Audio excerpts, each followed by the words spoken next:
پڑھیں گے 50۔ اعوذ باللہ من الشیطان الرجیم، بسم اللہ الرحمن الرحیم۔ وَإِلَىٰ عَادٍ أَخَاهُمْ هُودًا قَالَ يَا قَوْمِ اعْبُدُوا اللَّهَ مَا لَكُم مِّنْ إِلَٰهٍ غَيْرُهُ إِنْ أَنتُمْ إِلَّا مُفْتَرُونَ يَا قَوْمِ لَا أَسْأَلُكُمْ عَلَيْهِ أَجْرًا إِنْ أَجْرِيَ إِلَّا عَلَى الَّذِي فَطَرَنِي أَفَلَا تَعْقِلُونَ وَيَا قَوْمِ اسْتَغْفِرُوا رَبَّكُمْ ثُمَّ تُوبُوا إِلَيْهِ يُرْسِلِ السَّمَاءَ عَلَيْكُمْ مِدْرَارًا وَيَزِدْكُمْ قُوَّةً إِلَىٰ قُوَّتِكُمْ وَلَا تَتَوَلَّوْا مُجْرِمِينَ۔ اللہ رب العزت ارشاد فرما رہے ہیں، اور بھیجا ہم نے قوم عاد کی طرف ان کے بھائی ہود علیہ السلام کو۔ کہا انہوں نے، اے میری قوم، اعبد اللہ، عبادت کرو تم اللہ کی، ما لکم من الہ غیرہ، نہیں ہے تمہارے لیے اللہ کے ماں سوا کوئی معبود، ان انتم الا مفترون، نہیں ہو تم مگر بھٹکے جا رہے ہو۔ مفترون کا اصل معنی تو ہے گھڑے گئے، جیسے وہ مفتریات ان انتم الا مفترون کا ترجمہ کریں گے کہ نہیں ہو تم مگر بھٹکے جا رہے ہو۔ کیا مطلب؟ شیطان نے تمہیں بھٹکا دیا، گھڑ کے پھینک دیا۔ یا قوم لا اسألکم علیہ اجرا، اے میری قوم، نہیں سوال کرتا میں تم سے اس تبلیغ کے کام پر کسی اجر کا۔ ان اجری الا علی اللہ، نہیں ہے میرا اجر مگر اس ذات پر جس نے مجھ کو پیدا کیا۔ افلا تعقلون، کیا تم سمجھتے نہیں ہو؟ وَيَا قَوْمِ، اور اے میری قوم، اسْتَغْفِرُوا رَبَّكُمْ، استغفار کرو تم اپنے رب سے، ثُمَّ تُوبُوا إِلَيْهِ، پھر متوجہ ہو جاؤ تم اس کی طرف، يُرْسِلِ السَّمَاءَ عَلَيْكُمْ مِدْرَارًا، وہ کھول دے گا آسمان کو تم پر، مدرارا لگاتار، پے در پے، وَيَزِدْكُمْ قُوَّةً، اور زیادہ کر دے گا تم کو قوت کے اعتبار سے، اِلَىٰ قُوَّتِكُمْ، تمہاری قوت کی طرف، وَلَا تَتَوَلَّوْا مُجْرِمِينَ، اور نہ ہو تم جرم کرنے والوں میں سے۔ دوستو، یہ ہیں حضرت ہود علیہ السلام، اور یہاں سے قوم عاد کا واقعہ شروع کر رہے ہیں۔ پیچھے آپ نے حضرت نوح علیہ السلام کا واقعہ پڑھا، یہاں سے حضرت ہود علیہ السلام کا واقعہ پڑھیں۔ اللہ رب العزت نے سب سے پہلے جو جملہ ارشاد فرمایا، وَإِلَىٰ عَادٍ أَخَاهُمْ هُودًا، اور بھیجا ان کی طرف ان کے بھائی ہود علیہ السلام کو۔ حضرت ہود علیہ السلام جو تھے یہ قوم عاد کے نسبی بھائی تھے، دینی بھائی نہیں تھے۔ بات نہیں سمجھے؟ ایک ہوتا ہے دینی بھائی، جیسے ہم سب مسلمان آپس میں دینی بھائی ہیں۔ حضرت ہود علیہ السلام جو تھے یہ قوم عاد کے خاندان میں سے تھے، قوم عاد کے خاندان میں سے تھے، یعنی ان کے نسبی بھائی تھے، جیسا رسول اللہ صلی اللہ علیہ وسلم قریشیوں میں سے تھے، ان کے نسبی بھائی تھے۔ اللہ رب العزت نے ان کی قوم میں سے ہی انہیں نبی منتخب فرمایا۔ آپ حضرات نے سنا ہوگا دو قومیں بڑی مشہور ہوئی ہیں دنیا میں، ایک قوم عاد اور دوسری قوم سمود۔ قوم عاد اور قوم سمود جو ہے یہ دونوں آپس میں بھائی ہیں۔ عاد اور سمود جو ہے یہ دونوں آپس میں کیا ہیں؟ بھائی ہیں۔ اگر بھائی نہیں ہے تو چچا بھتیجا یا آپس میں ایک دوسرے کے کزن ہیں، یعنی ان کے آپس میں ایسے رشتہ داری ہے۔ اور یہ بیٹے ہیں ارم کے۔ کس کے بیٹے ہیں؟ ارم کے۔ اللہ تبارک و تعالیٰ نے قرآن پاک میں دوسری جگہ پر تذکرہ کیا، ارم ذات العماد التی لم یخلق مثلها فی البلاد واجاب الصخر بالواد۔ اللہ فرماتے ہیں کہ یہ جو قوم عاد اور قوم سمود ہیں یہ ارم کی اولاد میں سے ہیں، اور پوری دنیا میں اللہ نے اس جیسی کوئی مخلوق پیدا نہیں کی تھی۔ یہ دو ہی قومیں آئی ہیں جو بڑی بڑی تھی۔ کیا کیا کرتے تھے؟ بڑے بڑے درخت جو تھے ان کو ایسے ہاتھ سے پکڑ کے یہ اکھیڑ دیا کرتے تھے، ان کے اپنے قد بھی بڑے بڑے ہوا کرتے تھے، اور پہاڑوں کو یہ ایسے کاٹ دیا کرتے تھے جیسے آج مشینری کاٹتی ہے۔ اور اس زمانے میں مشینری ایک پہاڑ کو کاٹنے کے لیے کتنا وقت لے گی؟ مہینہ 2 مہینے لگ جاتے ہیں ایک پہاڑ کو کاٹنے کے لیے، لیکن ان کے لیے ان کو اتنا وقت بھی نہیں لگتا تھا۔ یہ اس سے بھی پہلے اپنے ہاتھوں کے ساتھ، اب یہ آرے استعمال کرتے تھے، ان کے ہاتھ آروں جیسے تھے، کیا معاملہ تھا یہ اللہ بہتر جانتے ہیں۔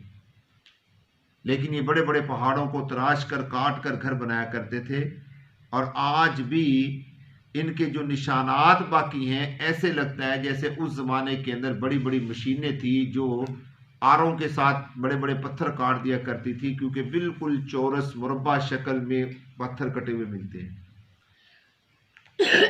احرام مصر تو آپ نے سنا کہ اس کو دیکھیں وہ اس طریقے سے یوں کر کے وہ ترچھا ہے، جو فرعون کا محل تھا وہ یوں ہے اس طریقے سے، اس کی چوٹی تک بھی پتھر گئے ہوئے ہیں، اور پتھر بھی سینکڑوں من بلکہ ٹن وزنی پتھر۔ اب اس زمانے میں لوگ کیسے لے کر گئے یہ خدا ہی جانتا ہے، کیونکہ وہ لوگ بھی نہیں جانتے، کیونکہ وہ تو دنیا سے چلے گئے نا، تو وہ بھی نہیں جانتے، یہ اللہ ہی جانتا ہے۔ لیکن بہرحال وہ لوگ بڑے مضبوط اور بڑے طاقتور لوگ تھے۔ تو یہ قوم عاد جو ہے ان میں سے ایک ہے، انہوں نے بھی اللہ کی نافرمانی کی، اور ان کی نافرمانی جو تھی وہ اسی عقل اور تکبر کی بنیاد پر تھی کہ یہ چونکہ ڈیل ڈول والے تھے، طاقتور تھے، مضبوط تھے، اس لیے انہوں نے کیا کر دی۔ لیکن ان کے اندر ایک جو عقیدہ پایا جاتا تھا وہ عقیدہ بڑا خطرناک تھا۔ یہ عقیدہ یہ تھا کہ جو بتوں کے سامنے نہیں جھکے گا، اتنے بڑے بڑے ہو کر، اتنے طاقتور ہو کر بھی یہ بتوں کے سامنے جھکا کرتے تھے، اور ان کا یہ عقیدہ تھا کہ جو آدمی بتوں کی عبادت نہیں کرے گا، بتوں کے سامنے نہیں جھکے گا، وہ مخبوط الحواس ہو جائے گا، پاگل ہو جائے گا۔ وہ کیا ہو جائے گا؟ پاگل ہو جائے گا۔ کوئی بھی پاگل ان کو نظر آتا تھا اپنی قوم کے اندر تو یہ کہا کرتے تھے کہ یہ بتوں کا نافرمان ہے۔ اللہ تبارک و تعالیٰ نے ان کو ایک سزا نقد دی، یعنی بتوں کی پوجا کرنے کی وجہ سے ان کو سزا دی، چونکہ یہ عقل تھی ان کے اندر۔ اللہ نے ان کے اوپر 2 سزائیں مسلط کی۔ ایک سزا تو یہ مسلط کی کہ آسمان سے بارش برسنا بند ہو گئی، 3 سال تک بارش نہیں ہوئی۔ اور دوسرا اللہ رب العزت نے ان کو یہ سزا دی، چونکہ یہ اپنے آپ کو طاقتور سمجھتے تھے اور کہتے تھے ہم پوری دنیا پہ حکومت کریں گے، اللہ نے ان کی عورتوں کو بانجھ کر دیا۔ اور تیسری ایک اور سزا بھی بعض روایات میں آتی ہے کہ ان کو جسمانی طور پہ اللہ نے کمزور کر دیا، یعنی جسم تو بڑے بڑے تھے لیکن اندر سے پاور ختم ہو گئی تھی۔ تو حضرت ہود علیہ السلام نے جب ان کو دعوت دی تو ان کے سامنے 3 باتیں رکھی کہ تم اگر اسلام لے آؤ گے، کلمہ پڑھ لو گے تو اللہ تمہارے اوپر آسمان کو بھی کھول دیں گے، اللہ تمہیں اولادیں بھی عطا کریں گے، اور جو تمہارا پاور بینک ختم ہو چکا ہے اللہ اس کو پاور کو بحال کر دیں گے۔ چلتے پھرتے تو تھے، سب کچھ کرتے تھے، لیکن پاور کے اعتبار سے کیا ہو گئے تھے؟ کمزور ہو گئے تھے۔ ذرا اس آیت کا ترجمہ دیکھیے، پھر انشاءاللہ اگلی آیت کا تذکرہ کرتے ہیں۔ اچھا، حضرت ہود علیہ السلام نے ایک بات سن لیجئے، حضرت ہود علیہ السلام نے ان سے یہ بھی کہا کہ میں چونکہ تمہارا بھائی ہوں، تمہارے خاندان میں سے ہوں، اس لیے میں تم سے کوئی اجر کا مطالبہ کرنے نہیں آیا کہ تم مجھے اس کے بدلے میں کچھ دو، تم مجھے اس کے بدلے میں کچھ دو نہیں، میں تو صرف اللہ کی رضا کے لیے تم لوگوں کے پاس آیا ہوں تاکہ تمہیں میں تبلیغ کروں، دعوت دوں اور تمہیں اللہ کی طرف بلاؤں۔ اور یہ بھی فرمایا کہ صرف تم نے 2 کام کرنے ہیں بس، ایک کیا کرنا ہے؟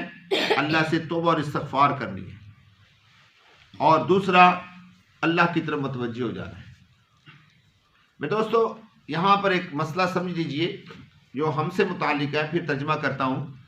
وہ مسئلہ یہ ہے کہ لوگ توبہ کا معنی پوچھتے ہیں کہ توبہ کہتے کس کو ہیں؟